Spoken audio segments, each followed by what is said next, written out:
앉으시기 바랍니다. 이 시간에는 제자들교회 원로 목사님이신 박외 목사님 나오셔서 오늘 파수꾼의 사명이라는 말씀을 가지고 말씀을 증거해 주시겠습니다.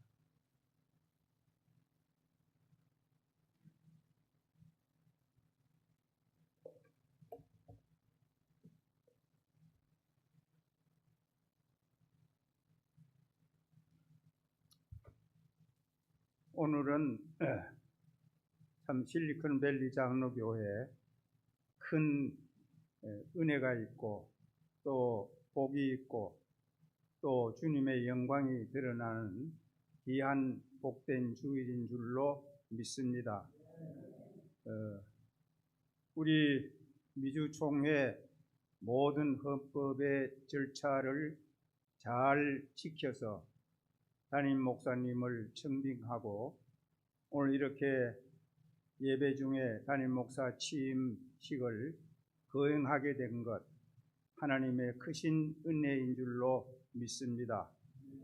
이 귀한 시간에 오늘 읽은 말씀 가지고 파수꾼의 사명 이런 제목으로 같이 은혜를 나누고자 합니다. 조금 전에 읽어진 말씀 가운데 17절 말씀 다시 봉독합니다. 인자야, 내가 너를 이스라엘 족속의 파수꾼으로 세웠으니 너는 내 입의 말을 듣고 나를 대신하여 그들을 깨우치라. 하나님께서 에스겔을 파수꾼으로 세우시고 사명을 맡기신 말씀입니다. 에스겔은 어떤 사람입니까? 이스라엘 백성이 바벨론의 두 번째 포로로 많은 사람이 잡혀갈 때 주전 597년입니다. 그 중에 한 사람 에스겔이 있었습니다. 에스겔은 부시의 아들로 제사장이었고 바벨론에 잡혀가서 그발 강가에서 기도하는 중에 하나님께서 그를 선지자로 세우셨습니다. 선지자로 세우신 후 일주일 후에 오늘 읽은 말씀에 보면은 하나님께서 또다시 그에게 파수꾼으로 세우신다 말씀을 하셨습니다. 하나님은 이스라엘 백성들이 범죄해서 바벨론의 포로로 잡혀갔지만은 하나님이 한 번 택하신 백성이요 언약의 백성이기 때문에 그 백성을 결코 버릴 수가 없기에 에스겔을 파수꾼으로 세워서 그 백성을 지키고자 한 것입니다. 그래서 하나님은 에스겔을 파수꾼으로 세워주시고 사명을 맡겼습니다. 오늘 취임하시는 김종호 목사님께서는 하나님께서 이미 목사로 세우신 분인데 우리 실리콘밸리 장로교회를 위해서 파수꾼의 사명을 맡겨서 이곳에 보내시고 이곳에 세워주셨습니다. 또 동시에 우리 교회 모든 장로님들과 집사님들, 권사님들, 모든 성도들도 이 교회에 다시 한번 직분 후에 하나님께서 모두를 파수꾼으로 세우셔서 귀한 주님의 몸된 교회, 믿음의 공동체를 지켜 나가게 해 주시는 줄로 믿습니다. 오늘 이 17절 말씀을 저는 묵상하면서 하나님의 말씀은 이 주전 597년 이때에 주신 말씀만 아니라 오늘 현재 살아있는 말씀이기 때문에 오늘 현재 우리에게 바로 주신 말씀입니다. 그래서 이 17절 말씀에 이렇게 한번 각자 대입을 해서 묵상하시면 좋겠습니다. 여기에 인자야 한 데다가 내 이름을 넣습니다. 각자의 이름을 넣습니다. 자, 아무개야, 내가 너를 이스라엘 족속에 대입을 해서 실리콘밸리 장로교회 성도들의 파수꾼으로 세웠으니 너는 내 입의 말을 듣고 나를 대신하여 그들을, 우리 성도들을 나아가서 모든 사람들을 깨우치라, 이렇게 말씀해 주시는 줄로 믿습니다. 다시 말해서 하나님은 이스라엘 백성들에게 파수꾼이 필요했기 때문에 에스겔을 세워주셨습니다. 파수꾼을. 오늘 이 귀한 몸된 교회도 파수꾼을 하나님이 세우셔서 이 주의 몸된 교회 성도들을 주님 오시는 그날까지 지켜 보호하시겠다는 뜻에서 파수꾼을 귀한 목사님과 여러 많은 성도들, 일꾼들을 세워주신 줄로 믿습니다. 자, 그렇다고 하면은 파수꾼의 사명이 무엇이길래 그렇게 합니까? 파수꾼의 사명, 오늘 본문에 보면은 세 가지 큰 사명이 있습니다. 자, 그 첫째 사명은 전하는 사명입니다. 하나님께서 에스겔을 파수꾼으로 세우시고 너는 내 입의 말을 듣고 나를 대신하여 그들을 깨우치라. 내 말을 듣고 전하라. 전파하라. 전하는 사명입니다. 그 당시에 파수꾼은 망대 위에 올라가든지 성벽 위에 올라가든지 산꼭대기에 올라가서 망도 보면서 상부에 또는 임금의 어떤 위에서 내려오는 명령이나 지시를 받아가지고 백성들에게 그 받은 것을 전하는 제1차적 사명이 있었습니다. 그래서 여기 17절에 분명히 너는 내 입의 말을 듣고 대언하라. 나를 대신 내려 전파하라 그랬습니다. 이렇게 파수꾼의 제1차적 사명은 전하는 사명입니다. 오늘날 영적 파수꾼된 이 땅의 모든 주의 종들에게도, 모든 성도들에게도 복음 전파가 가장 우선적인 사명입니다. 파수꾼으로 세워진 우리 목사들과 또 모든 성도들은 다 이 복음을 전파해야 될 사명이 우리에게 주어져 있습니다. 특별히 주의 종은 복음을 전파해야 됩니다. 이것이 가장 우선적인 사명입니다. 복음 전파에 생명을 걸어야 하는 것입니다.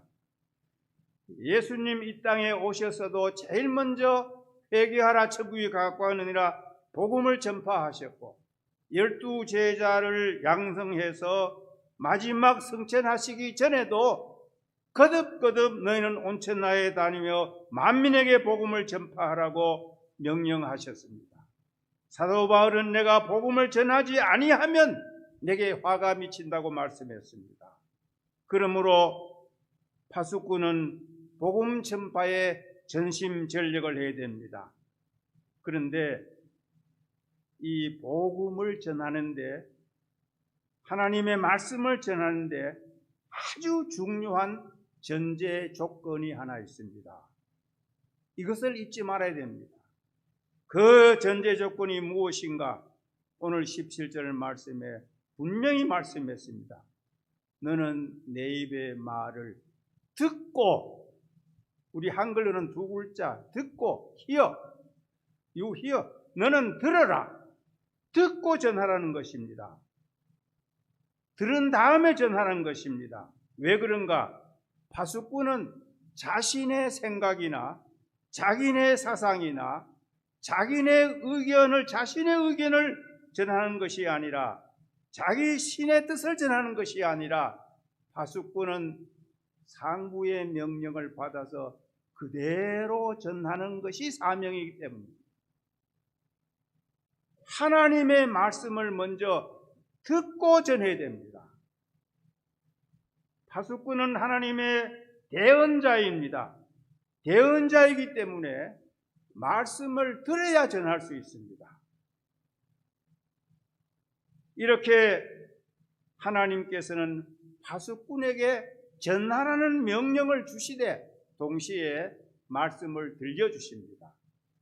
그러면 하나님의 말씀을 우리가 들어야 되는데 우리가 어떻게 들을 수 있습니까?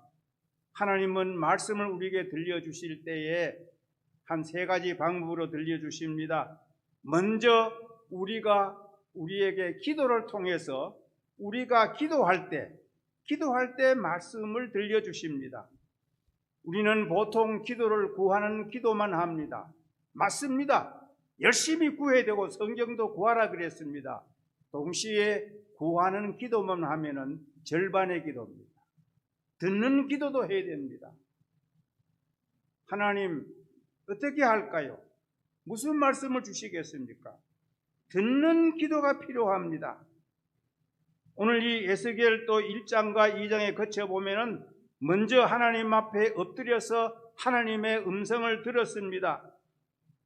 하나님께서 엎드려 기도하는 이 에스겔에게서 일어서라 들려주시고 내가 너를 보내노라 들려주셨습니다. 그래서 이 17절에도 너는 내 입의 말을 듣고 전하라 그랬습니다. 사도 바울이 회심한 후에 첫 번째 기도가 뭡니까? 사도행전 22장에 가면은 주여 내가 무엇을 하리까? 물어서 듣기를 기다렸습니다. 그때 아나니아를 통해서 이렇게 해라 지시해 주셨습니다. 이렇게 우리가 하나님 앞에 엎드리면은 때로는 세미한 음성으로, 때로는 어떻게 깨달음으로, 때로는 어떠한 생각이 나게 해주심으로 하나님께서 우리에게 무엇인가 들려주십니다. 그 다음에 하나님께서 우리에게 들려주실 때 두 번째 방법은 계시된 하나님의 말씀, 성경을 통해서 들려주십니다. 성경은 이미 주신 말씀입니다. 이 주신 말씀을 우리가 깊이 묵상하면 깨달아지고 들려집니다. 그래서 우리는 이 말씀을 묵상해야 됩니다. 우리들이 이 말씀을 또 깨달아야 됩니다. 또 해석을 해야 됩니다. 여기에 중요한 것은 디모데후서 2장 15절에 보면은 너는 진리의 말씀을 옳게 분별하라고 했습니다. 옳게 분별하라.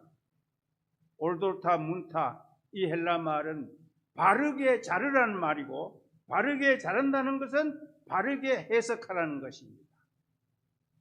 오늘 이 땅 위에 별별 신학 사상이 많이 교회 침투해 올 때에 주님의 종들은 하나님의 말씀을 읽고 바로 해석해서 하나님의 뜻을 들어야 됩니다. 저는 이제 목사 깨어를 했습니다만 우리 최명한 목사님 비하면은 적습니다. 그런데 제가 젊었을 때는 열심히 이제 막 들으려고 애를 쓰고 그 다음에 이제 교회를 맡아 목회할 때는 듣는 기회가 별로 없어요. 목사의 약점은 저는 설교를 들을 기회가 적은 것이 약점입니다. 그래서 다른 분의 설교도 많이 들어보고 또 설교집도 읽어보고 특히 주석을 읽어보고 무엇보다 성경을 많이 읽어서 하나님의 뜻을 들어야 됩니다. 그래야 바로 전할 수가 있습니다. 그 다음에 또 한 가지 하나님은 우리에게 말씀을 들려주실 때에 세 번째는 사람을 통해서 들려주십니다. 하나님은 때로 사람을 통해서 들려주시는데 어떤 사람? 주님의 종들, 성도 여러분들이 목사님을 통해서 하나님의 뜻을 들을 수가 있습니다. 또 어떤 사람? 지혜 있는 경험 많은 어른들, 선배 목사들, 연로자들을 통해서 들려주실 때가 있습니다. 때로는 보통 사람, 일반 신자를 통해서 목사에게 무엇인가 들려줄 때도 있습니다. 이런 모든 사람들의 말도 들어야 우리는 하나님의 말씀을 바로 전할 수가 있고 주님의 일을 바로 할 수가 있습니다. 성경적인 예를 한두 가지 들어봅니다. 다윗왕은 범죄했습니다. 그때에 다윗왕의 말씀을 들려준 사람이 나단 선지자입니다. 하나님은 나단 선지를 통해서 다윗에게 말씀을 들려주었습니다. 다윗은 회개했습니다. 수리아 장군 나만은 나병이 들려서 이스라엘 땅에 와서 엘리사를 찾아갔는데 엘리사가 나오지도 아니하고 게하시 종을 시켜서 수종노인자를 시켜서 요단강에 가서 7번 씻으라고 말씀해 주니까 나만 장군이 화가 나서 돌아가자 그랬어요. 그가 와서 뭐 상처도 만져주고 기도도 할 줄 알았는데 요단강에 가서 7번 씻으라, 우리 지방에 더 좋은 강이 있다 하고 화가 나서 돌아가려고 할 때 그 밑에 부하가 장군님이여, 이거보다 더 어려운 거 시켜도 병 고치려면 해야 되지 않겠습니까? 요단강에서 한번 7번 씻고 가면 되지 않겠어요? 이 수리아 나만 장군은 부하의 말을 들었어요. 요단강에서 씻었어요. 병이 났습니다. 솔로몬의 아들 르호보암은 아버지 솔로몬이 돌아가신 다음에 왕의 자리에 올라갔는데 그때에 여로보암을 중심한 여러 백성들이 찾아와서 왕이여, 선대왕 솔로몬이 너무 세금도 많이 거두고 고역도 많이 시켜서 우리가 무거운 짐을 졌는데 왕이 이제 새로 임금이 됐으니까 우리 무거운 짐을 좀 가볍게 벗겨주면 우리가 왕을 잘 섬기겠습니다 할 때 르호보암은 3일 후에 오라 하고, 그때 누구의 말을 듣고 싶었느냐?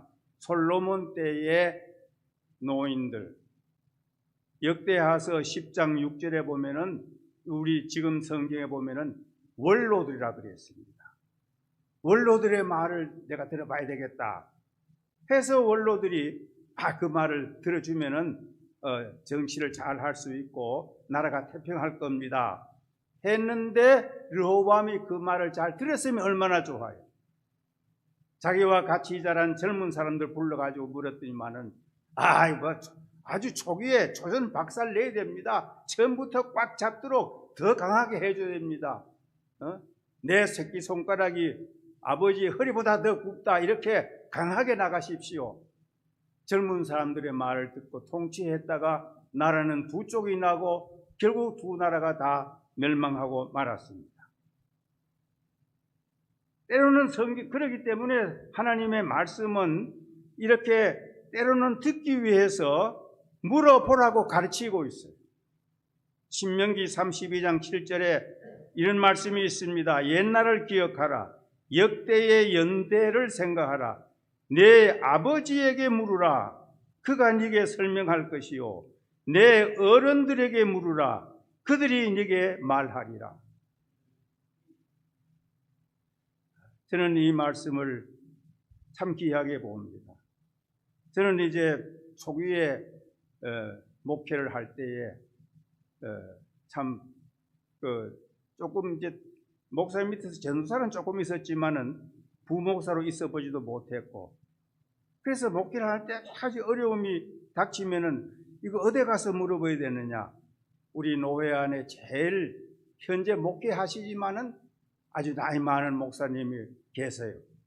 참 거기 가서 자꾸 이제 상담하고 물어보곤 했어요. 저는 생각해 봅니다. 오늘 이 실리콘밸리 장로교회 우리 목사님은 참 좋으신 목사님이고 참 복을 많이 받으신 분이라 생각해요. 또 이 교회도 마찬가지예요. 왜? 여러분 아신 대로 원로 목사님이 두 분이 계시거든요. 이거 참 귀하고 복된 일입니다. 그러니까 이 어른 원로 목사님한테 물어볼 수 있는 원로 목사님이 계신다는 것이 이게 얼마나 축복입니까? 이게 얼마나 행복한 일입니까? 혼자 씨름하고 막 애타고 그보다가도 이렇게 물어볼 때가 있다는 거. 그 성경에 그랬잖아요. 네 아비에게 물어보고 어른들에게 물어보라 그랬어요. 그러면 그분들을 통해서 하나님께서 무엇인가 말씀을 내게 들려주시는 겁니다. 이렇게 해서 복음을 전하는 것이 파수꾼의 1차적 사명인데, 그 전제가 뭐냐? 말씀을 듣고 전하라. 하나님의 말씀, 하나님의 뜻을 알기 위해 가지고는 기도를 통해서, 성경을 통해서, 그 다음에는 사람들을 통해서, 때로는 성도들의 말도 잘 들어야 돼요. 들어보면 그 뭐가 있어요. 여기에 입장에서 하고 밑에 성도들 입장에서 듣는 그들의 것을 들어보면은 내가 몰랐던 것을 알 수가 있고 교회를 더 잘 섬길 수가 있습니다. 이렇게 해서 모든 것을 들어서 복음을 전하고 사역을 할 때 놀라운 역사가 일어날 줄로 믿습니다. 자, 두 번째 사명은 깨우치는 사명입니다. 역시 이 17절에 그들을 깨우치라 그랬죠. 파수꾼은 적군이 오든지 적군이 침입해서 오든지 천재 지변에 어떤 위험이 오게 되면은 그것을 알려주고 깨우쳐줘야 됩니다. 아, 지금 적군들이 쳐들어옵니다. 정신 차리세요. 지금 천재 지변에 어떤 것이 생겼다. 이런 위험이 오면은 깨우쳐줄 사명이 바로 파수꾼의 사명입니다. 여기 깨우치다는 말이 여러 번 나왔는데 깨우친다는 뜻은 깨닫게 해준다. 또 깨어나게 해준다. 일어나게 해준다. 가르치고 또 훈계해준다. 경고해준다. 이런 의미가 있습니다.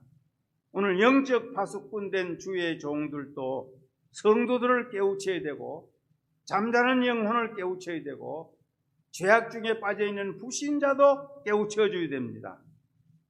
불신자는 깨우쳐서서 회개하고 예수 믿게 해주고 성도들은 더 잘 믿도록 깨우쳐줘야 됩니다. 깨우치는 방법은 경고와 훈계입니다. 이 깨우치다는 말의 의미는 경고와 훈계한다는 말이 동시에 있는 겁니다. 한편은 깨나지 않으면 위험합니다. 경고하고 한편은 훈계로 가르쳐야 되는 것입니다. 그래서 안 믿는 사람은 깨우쳐서 믿고 구원하게 해주고 믿는 성도는 더 잘 믿어서 성화로 나가게 늘 깨우쳐 주어야 됩니다. 저는 벌써 우리 목사님은 김종호 목사님은 부임하셔서 깨우치고 계세요. 교회여 일어나라. 임신호회 때도 그 표를 받고 계속 이 표를 보는데 너무 멋진 표현이라. 벌써 파수꾼의 사명을 잘하고 계세요. 감사한 일입니다. 자, 이렇게 우리 참 한국교회를 보더라도 우리 한국의 선교사들이 와서 깨우쳐 가지고 많은 사람들이 한글을 배우고 또 예수님을 믿고 그래서 교회가 세워지는가 하면 나라가 발전되고 오늘날 한국이 부흥한 기초를 그때 이루어 놓은 것입니다. 또 교회가 80년대 들어와서 한국교회가 평신도를 깨운다 이 슬로건을 가지고 얼마나 많은 부흥이 일어나서 교회가 극적도로 그때 부흥되고 평신도가 큰 일을 했습니다. 우리 평신도의 잠재력은 말할수록 큰 거예요. 얼마나 큰지 몰라요. 목사 혼자 다 할 수 없습니다. 직분자 몇 사람이 다 할 수 없습니다. 평신도 다 깨워야 되는 겁니다. 그래서 우리 파수꾼 된 주님의 종들은 깨우치는 사명을 잘 감당해 나가야 할 줄로 믿습니다. 마지막 세 번째 사명은 지키는 사명입니다. 파수꾼, 그는 파수 자체 이름이 지킨다는 뜻입니다. 그래서 이 파수꾼은 경계를 자기가 파수를 서다가 만약에 적군이 침입할 때는 파수꾼이 나가서 싸우면서 그 성을 지키고 그 성의 시민을 지키는 겁니다. 그래서 싸우다가 죽을 수도 있습니다. 그래서 파수꾼은 생명을 내놓고 지켜야 됩니다. 유럽의 어떤 미술관에 충성이라고 하는 그런 그림이 있다고 하는데 저는 직접 보진 못했습니다만은 글을 읽어봤습니다. 그 그림의 내용은 이태리 폼페이 그 도시가 주 79년에 그 화산 폭발로 말미암아 성이 다 이제 무너지고 잿더미가 될 때에 그 당시에 되어진 일을 그림으로 그린 거예요.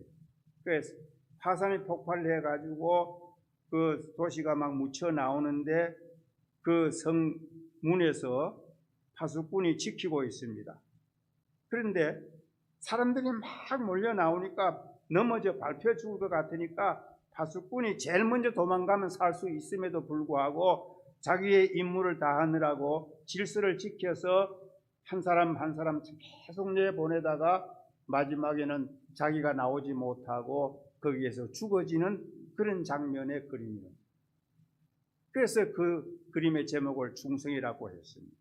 이렇게 파수꾼은 지키면서 자기 생명을 내놓고 지키는 것입니다.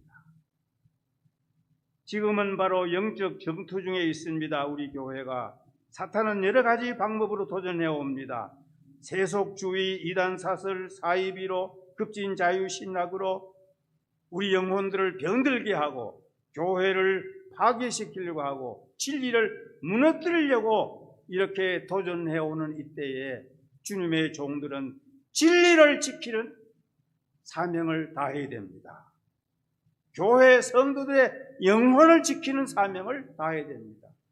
그 무서운 악의 세력들에서 이 교회 성도들의 영혼은 다치면 안 된다.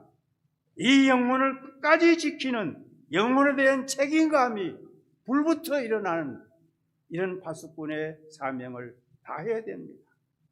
진리는 반드시 지켜야 된다.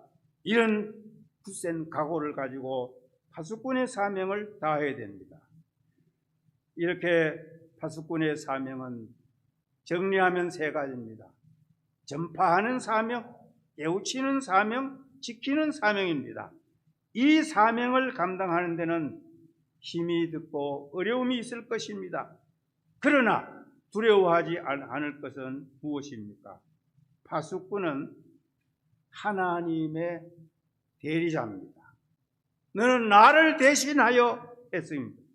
하나님의 대리자이기 때문에 하나님께서 보내신 자요, 하나님께서 위임 맡긴 자입니다. 그러므로 하나님이 함께 하십니다. 에스겔이라는 이 사람 파수꾼을 세웠는데 에스겔이라는 이름의 뜻이 뭡니까? 하나님께서 강하게 하심. 하나님께서 강하게 하신다 뜻이. 하나님께서 파수꾼 에스겔 강하게 하셔서 사명을 다하게 하신 것처럼 오늘 또 이 본교회 김종호 목사님 파수꾼 사명 감당할 때 하나님이 보내셨고 하나님이 세우셨기 때문에 하나님께서 감당할 강하게 하시는 힘을 주실 줄로 믿습니다. 원하는 것은 귀한 우리 교회 취임하신 목사님과 온 교회가 이 마지막 시대에 정말 파수꾼의 사명을 잘 감당해서 승리하고 하나님께 영광을 돌리는 이 놀라운 은혜와 복을 주시기를 주님의 이름으로 축원합니다. 기도하겠습니다. 아버지